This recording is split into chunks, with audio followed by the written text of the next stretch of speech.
March 2025. In Shenzhen, under stage lights and the gaze of thousands, BYD pulls back the curtain on something the electric vehicle world has chased for a decade. It is called the Super E platform, and its headline number sounds impossible. 1 megawatt of charging power, 1 million watts flowing into a single car. The claim that follows lands like a thunderclap. Roughly 400 kilometers of range added in 5 minutes. 5 minutes. Less time than it takes to buy a coffee and use the restroom at a highway rest stop. For anyone who has ever watched an EV crawl from 20 to 80% over a long half hour, the figure feels almost fictional. BYD, the Chinese giant that in 2024 sold more than 4 million vehicles and overtook legacy automakers in raw volume, is not a company prone to idle boasting. It builds its own batteries, its own chips, its own motors. When it puts a megawatt on a slide, engineers around the world lean forward. The demonstration vehicle, the Han L, is wired to accept currents and voltages that would have melted earlier systems. The promise is not merely speed for its own sake. It is aimed squarely at a single enemy, a psychological ghost that has haunted electric driving since its beginning.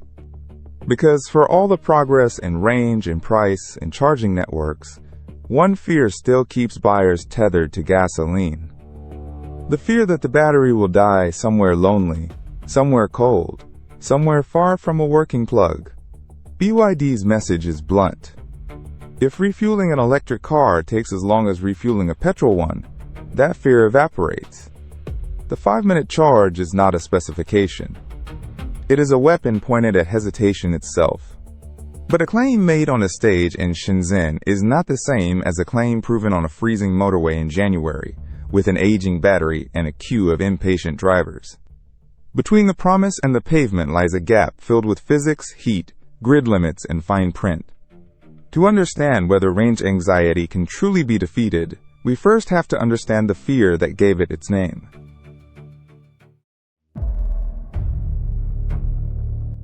Range anxiety is not an engineering term, it is an emotional one, and that is precisely why it has proven so stubborn.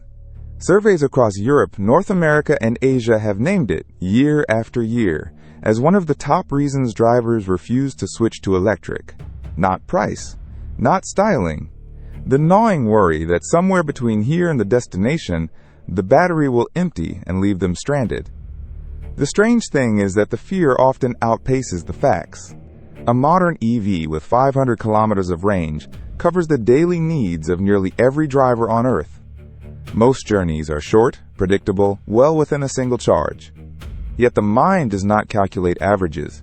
It imagines the worst case, the dark road, the dead battery, the tow truck that never comes. Psychologists call this a low probability, high dread scenario, the same category as plane crashes and shark attacks. Rare, but vivid, and vividness wins. This is why automakers spent years chasing bigger batteries, stuffing cars with hundreds of kilograms of cells to push range past 600, 700, even 800 kilometers. But bigger batteries carry a hidden cost. They are heavier, more expensive, more resource-hungry, and they take longer to charge. A giant battery does not cure anxiety if refilling it means an hour tethered to a station. Here lies the crucial insight that reframes the entire problem. The real bottleneck may not be how far a car can go, but how fast it can recover. A petrol driver never worries about range, because refueling takes 3 minutes and stations are everywhere. The tank size is irrelevant when the fill is instant. Apply that logic to electricity and the target shifts. Stop obsessing over capacity. Attack the clock. If a charge can shrink from 30 minutes to 5, the psychology inverts. The dead battery nightmare loses its teeth, because rescue is only a short stop away. That is the bet BYD is making with its megawatt platform. But turning that bet into reality means confronting hard physics, starting with the electrical architecture of the car itself. And that story begins with a single number that had to change: voltage.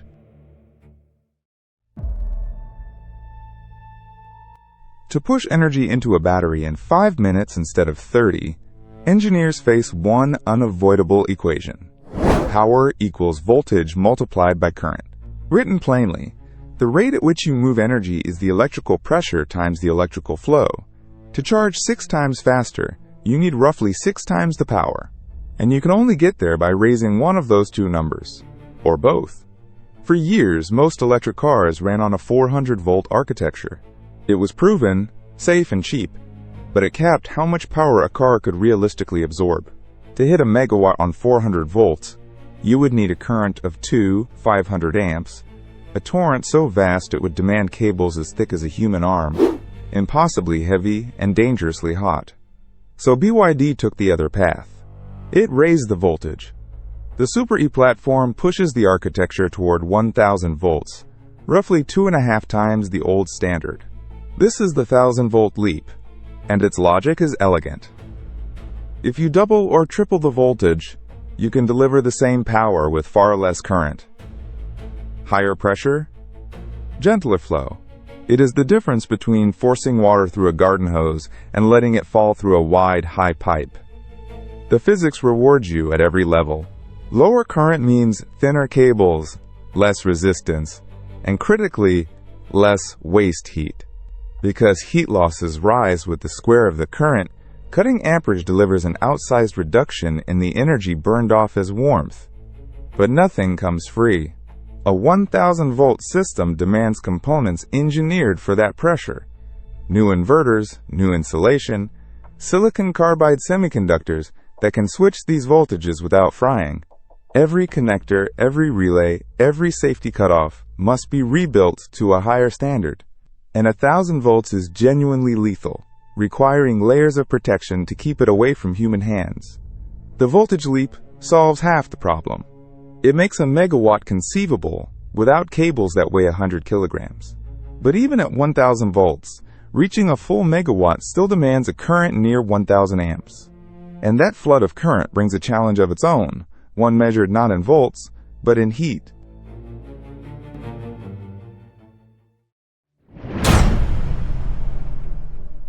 Even with voltage lifted to 1000, the arithmetic is unforgiving. 1 megawatt divided by 1000 volts leaves a current of roughly 1000 amps. To grasp that number, consider that a typical home circuit carries perhaps 15 or 20 amps.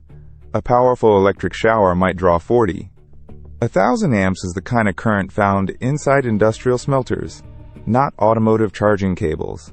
And current, when forced through metal, does one thing above all else. It generates heat. Every conductor has resistance, and resistance turns a portion of that flowing energy into warmth. The relationship is brutal. The heat produced rises with the square of the current. Double the amps and you quadruple the heat. At 1000 amps, an ordinary charging cable would grow scorching within seconds, softening its insulation, threatening the connector, endangering the hand that holds it. A plug that hot is not a nuisance. It is a fire waiting to happen. So engineers borrowed a trick from high-performance machinery: liquid cooling. Inside these megawatt cables run channels of coolant, a fluid circulated by pumps that carries heat away from the copper as fast as the current creates it. The cable becomes a closed loop, part electrical conductor, part radiator. This is why an 800 amp or 1000 amp cable can stay cool enough to touch, remaining slim and flexible rather than swelling into an unmanageable trunk. The connector itself becomes a precision instrument. Its contact pins are engineered to seat perfectly, because even a tiny gap or a speck of dirt raises resistance at the junction, and higher resistance means a searing hotspot exactly where car meets charger. Sensors monitor temperature continuously, ready to throttle the power the instant readings climb too high. The whole system is a constant negotiation between ambition and thermodynamics. Push more current for more speed, and heat fights back at every turn. Master the cooling, and the flood becomes usable. Fail, and the whole thing melts.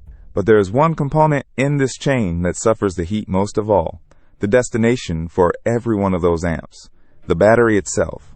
Absorbing 1000 amps without degrading, swelling, or catching fire demands a cell unlike anything that came before.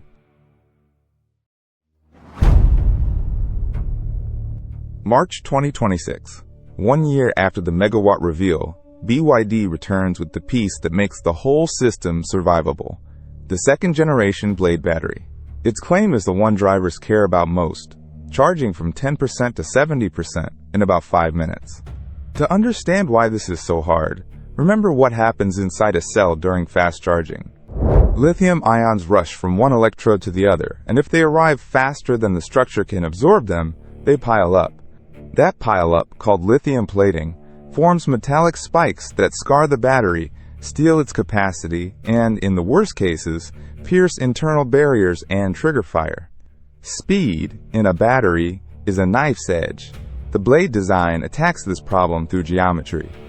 Instead of stubby cylindrical cells, BYD uses long, flat blade-shaped cells built on lithium iron phosphate chemistry, known as LFP.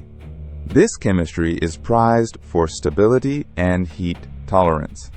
It resists the runaway reactions that plague more energetic formulas, which is exactly what you want when forcing enormous current into a pack. The elongated shape brings another advantage. It spreads heat across a large surface and creates natural pathways for cooling. The second generation refines the internal structure to shorten the distance ions must travel and to widen the highways they move along, reducing the resistance that would otherwise choke a fast charge. Threaded through the pack is a cooling system engineered to pull heat out uniformly. Because a battery that charges hot in one corner and cold in another ages unevenly and fails early. Coolant flows against the flat faces of the blades, holding the entire pack within a narrow temperature band even as 1,000 amps pour in. The result is a cell that can accept punishing power without plating, swelling, or degrading in a handful of cycles. Paired with the 1,000-volt architecture and the liquid-cooled cables, the evolved Blade completes the chain from grid to wheels. On paper, every link now holds voltage, current, cooling, chemistry, all aligned for the 5-minute charge. But a car and a station are only two ends of a much longer wire. Behind the charging bay sits the power grid, and asking it to deliver a megawatt on demand raises a problem no battery can solve alone.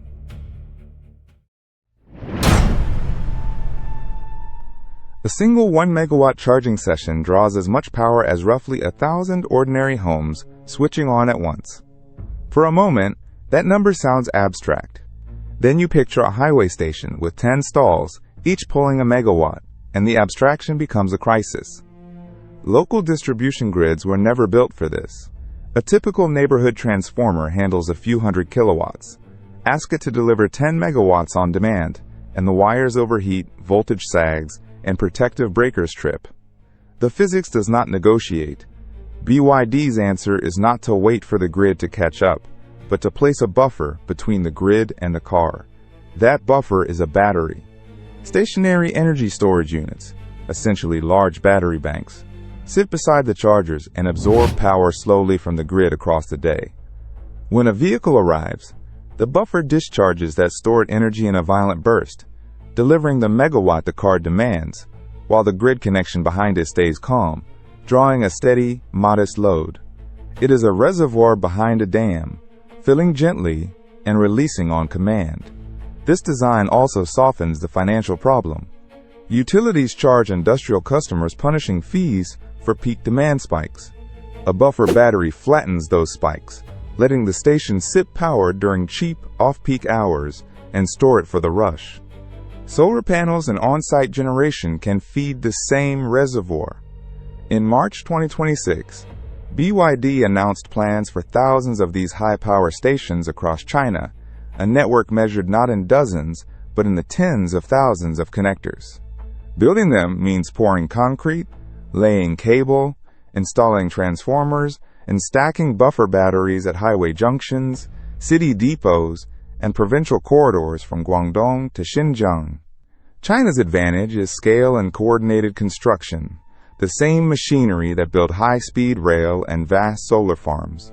A national charging web, backed by stationary storage, could turn a laboratory number into a roadside reality. Yet even a perfect grid and a limitless buffer cannot rewrite one stubborn fact about batteries themselves.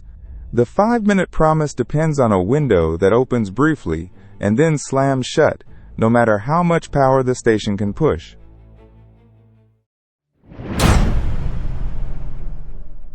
Every fast-charging claim hides a graph, and that graph tells the truth the headline conceals. It is called the charging curve, and it does not run flat. When a battery is nearly empty, it accepts power greedily.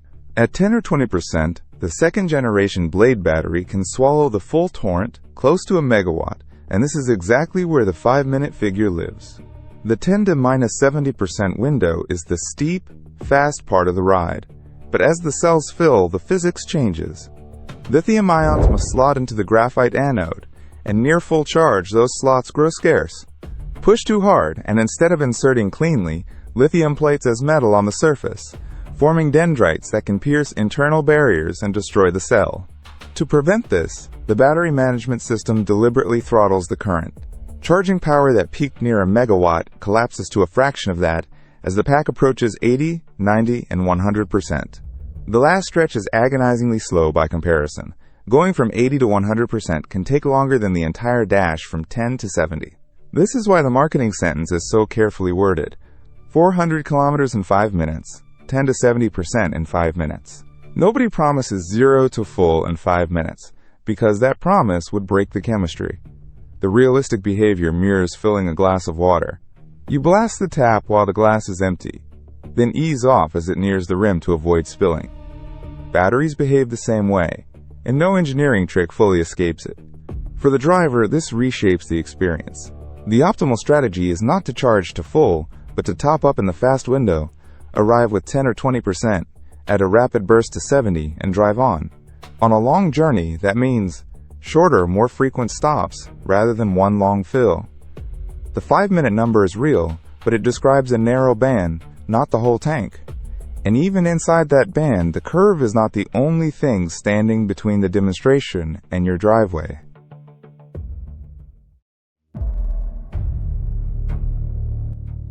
The 5-minute figure assumes a perfect day, and perfect days are rare.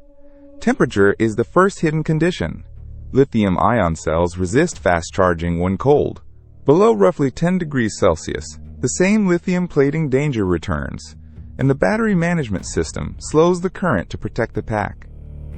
A car parked overnight in a Harbin winter cannot accept a megawatt the instant it plugs in. It must first warm its cells, often by preconditioning, spending energy and minutes to heat the battery toward its ideal window near 25 to 40 degrees. Extreme heat brings its own throttling, as cooling systems fight to keep cells safe. The advertised speed lives in a narrow thermal corridor. Battery age is the second condition. A brand new pack in a demonstration vehicle behaves differently from one that has absorbed thousands of charge cycles. As cells age, internal resistance rises, capacity fades, and the safe charging rate drops. The 5-minute battery of 2026 will not charge in 5 minutes after 5 years and 200,000 kilometers. Degradation is gradual but certain. The third condition is compatibility.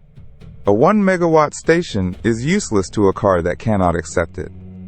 The Super E platform and the second-generation Blade battery are engineered together. 1,000-volt vehicle and 1,000-volt charger speaking the same language. Plug an older 400-volt EV into that station, and it charges at its own modest ceiling, no faster than before. The headline speed requires the entire chain, cells, wiring, cooling, connector, and station, to be built for it. Break any link and the number falls apart. Then there's geography. These ultra-high power stations remain concentrated in China, where BYD controls the vehicle, the battery, and the charging network. Elsewhere, drivers face a patchwork of slower standards, scattered chargers, and grids without buffer batteries. A technology that works on a Shenzhen expressway does not automatically appear on a rural road in another country. So the promise is genuine, but conditional, fenced by temperature, age, hardware, and location. Which leaves the final question. If the demonstration is real, yet the conditions are so narrow, what does the future of charging actually look like?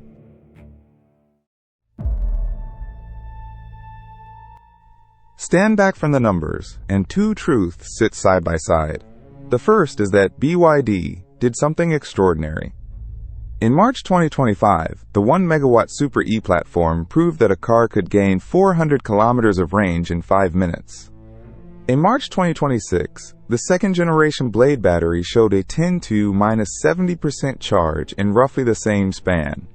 These are not fantasies. The 1000-volt architecture, the 1000-amp current, the liquid-cooled cables, the buffer batteries, and the redesigned cells all exist and function. The engineering that once lived in projections now lives on real vehicles at real stations. Range anxiety, the psychological weight that slowed adoption for a decade, can genuinely be defeated when everything aligns. The second truth is that everything rarely aligns. The 5-minute figure lives inside a narrow window of charge, dependent on a warm battery, a young pack, a compatible vehicle, and a rare, expensive, ultra-high power station backed by its own reservoir of stored energy. Push past 70% and the curve collapses. Charge in the cold and the speed drains away. Drive an incompatible car, or drive it outside China, and the megawatt simply is not there.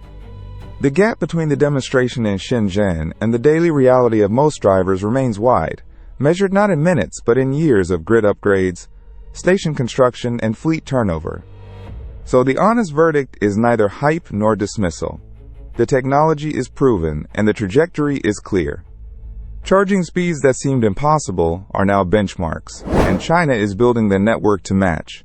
Tens of thousands of connectors backed by stationary storage.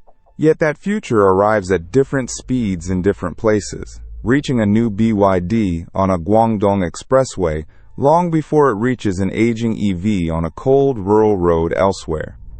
The 5-minute charge is real, but it is not yet everywhere, and it will not be everywhere at once. The revolution is genuine, and it is arriving in fragments, brilliant in one place and absent in another. That is the shape of what comes next. The future is fast, but uneven.